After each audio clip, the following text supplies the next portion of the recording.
First time racing, we got tips for you right now.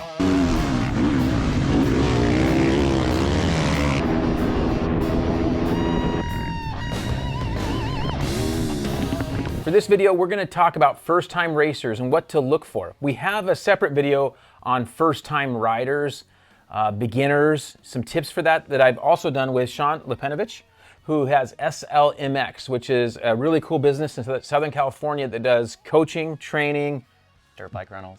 Dirt bike rentals. So if you're from out of state, gear rentals. So if you're out of state, if you're just visiting out of the country, and you want to come to SoCal and ride, Sean's your guy. So he's worked with some of our friends, and he tries to work with me, but I just kind of shake my head. Hey, we can't fix that. But he gives me tips when I'm going around the track a lot. So I'm going to bring him in because he's a pro racer who now is more of a vet pro, right? Yeah.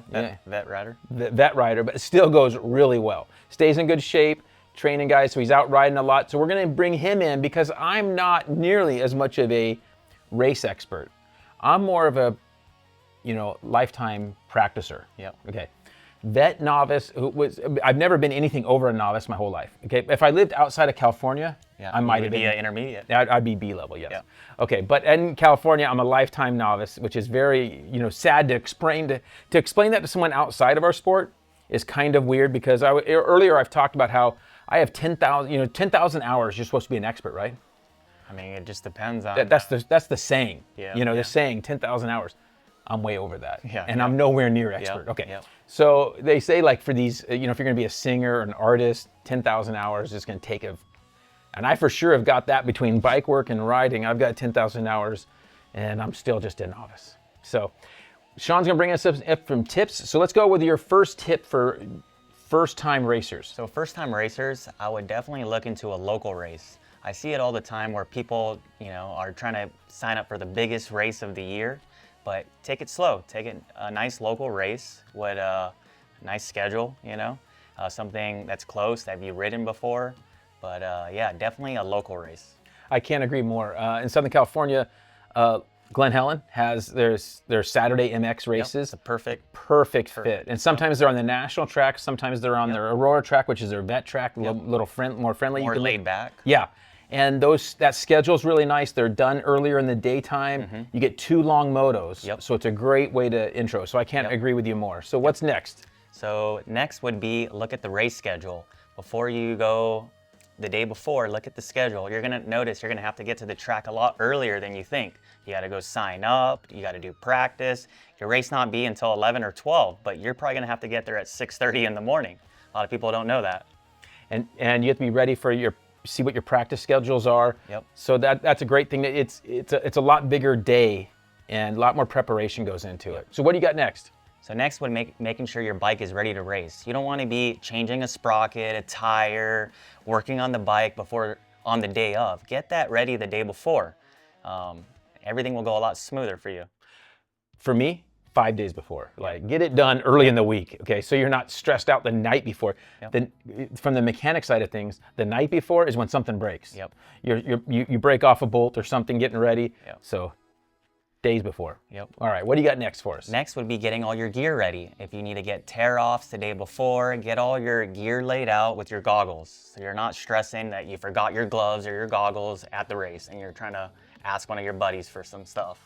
Can't agree with you more. I've only forgot my helmet once. That's all it took. Yep. Next would be hydrate. Try to hydrate the day before, not the day of. Super important. You're going to be pushing your body a lot more than you think. And we hear this in all other sports like hiking, mountain biking. This is now well proven that hydrating on the day of is just a Band-Aid. The damage is done, right? So exactly. Especially our temperatures out west here, and pretty much everywhere in the country. If you're riding in the summer, it's humid back east, it's dry out here. You need plenty of hydration. Yep. And doing that in advance so that you're healthy. All right, what else do you got for us? Next would be have a holeshot device on your bike. If you're going to be racing, starts are probably 90% of your race. So have a holeshot device before you get there. Okay. Now, if you don't want to start with like the first time. If you don't want to what? If you don't want a good start. I Don't think it's important to get a good start, but we have different opinions on that. So my theory is first race, let them all go. No. First race. Yeah, he's like, no, just go for it. Yep. All right. Sean's like, go for it. I'm like, hey, first race, let them all go. Pass the guys. I say, you're never going to get last because you're going to pass the guy with the broken leg. I would say start up front so you Start can up run front. the pace. All right. All Don't right. put yourself in the carnage in the back. All right. I like it. All right. Next would be practice starts before you get to the race. Don't do your first start at your first race. Practice starts in practice. And now that would go for wherever you're going to know what type of start they have, right? Yep. Whether If it's dirt, concrete. concrete starts, dirt starts. You want to Metal practice grate. a grate nowadays. Yep. I'm seeing those grates popping up at local tracks everywhere because I think it's easier to maintain. For sure, easier to maintain for the track. Yeah, and concrete starts, no one seems to really like them. No, it wears your tires out. Terrible on tires, Yep. and you have to keep dirt off of it all the time. And if it rains, it's split Slippery. in a mess. Yep. So I think the top starts are dirt, or these grates are gonna, I think, take over everywhere. Yep. And the next one? Next one would be stay calm during your race. Take a couple deep breaths, stay calm, relax. When you have in between your breaks, go look at the track, see different line choices that people are taking. I can't agree with you more on that part right there. One of the easiest things, I call it the cheating, looking over your shoulder technique. You just go out there and watch another class. Yep. Maybe that's a class above you. Above you, You don't exactly. have to watch the pros to learn stuff. Yeah, that's great. But maybe they're so far better than you that it's hard Watch to the relate. intermediate class. Yes. Yeah. Exactly. Just watch even if you're a beginner, watch the novice and intermediate classes. Watch those classes, and like you said, you watch a couple of spots in the track, you realize, oh, they're coming way out here. Miss that bump. Miss that rut if it's too deep for you. Great, great. Yep. Next one. Be realistic with your first race. Make sure you have some fun, but be realistic with what class you're racing and the guys you're racing against. So I can totally get this. My first race, 1980 or so. Yeah. Okay.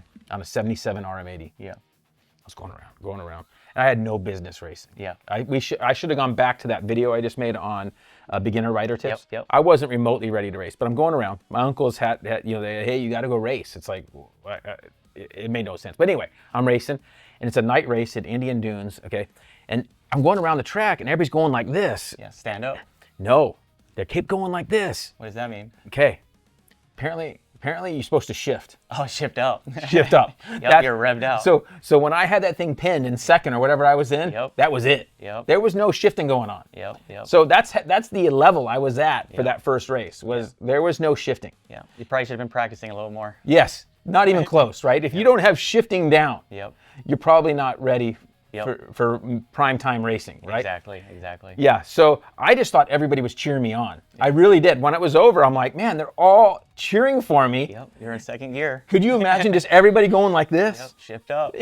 So, yes. So, that was my first experience. Last thing is don't get discouraged. Some weekends will be great, some will not be great. It's a dirt bike, things break, crashes happen, but some days are great and some days are not. Just make sure you have a lot of fun when you're on your dirt bike. Right. You have to be mentally tough. I've talked about that in other videos, is that dirt bikes make you mentally strong. Exactly. And because you have to be resilient to be able to, hey, you crashed twice, you ruined both your motos. Yep.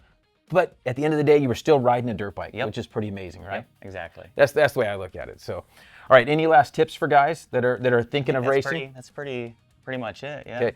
And you've probably raced how many races would you guess? I didn't prep you for this. I don't know how many races I've done yet. It's in the hundreds. Yeah. It could be close to 1,000. Could be, yeah. I mean, because there's some weekends you race two or three classes. Yep.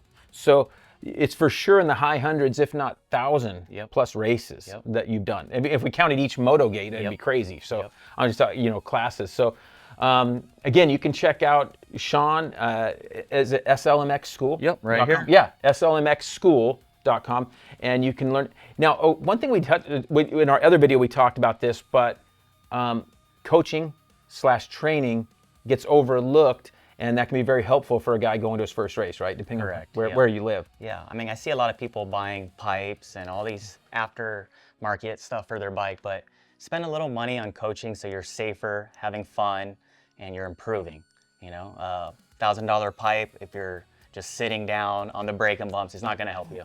I agree, and that's some of the best money spent, because we agree that the rider in our sport is much more important than the bike. It's great to have your bike set up well. That's very important, and like you said, your bike should be ready to go. Yep. And so, but you're the main one twisting the throttle and doing everything, and so you need to have good technique, all those things. So wherever you live, you can search out find somebody good that's going to help you stay safe. I think trainers or coaching, and I think coaching is a better term, because trainer sometimes gets this stigma behind it that our kid has a trainer because we're going to go to be pro, because a trainer equals I'm going to go to pro, and we know at the end of the day there's very few people that are going to. We've calculated this out. Yeah. We average about one guy a year that makes it. Yeah. Now when I say mix it, yeah, it's about that. Yeah. And last year, dang foreigner took it.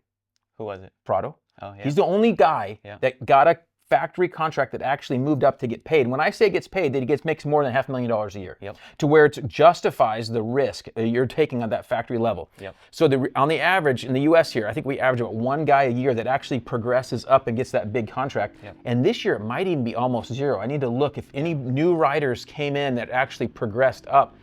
And I kind of don't think so. I need to look. So that's something to consider, is that, hey, you're doing this for fun, have fun, and make sure you're safe. Make sure you're safe. And I guess that's what I was getting at with the coaching, is you're trying to be safer on the bike. And as you get safer on the bike, your speed will improve, you'll have more fun.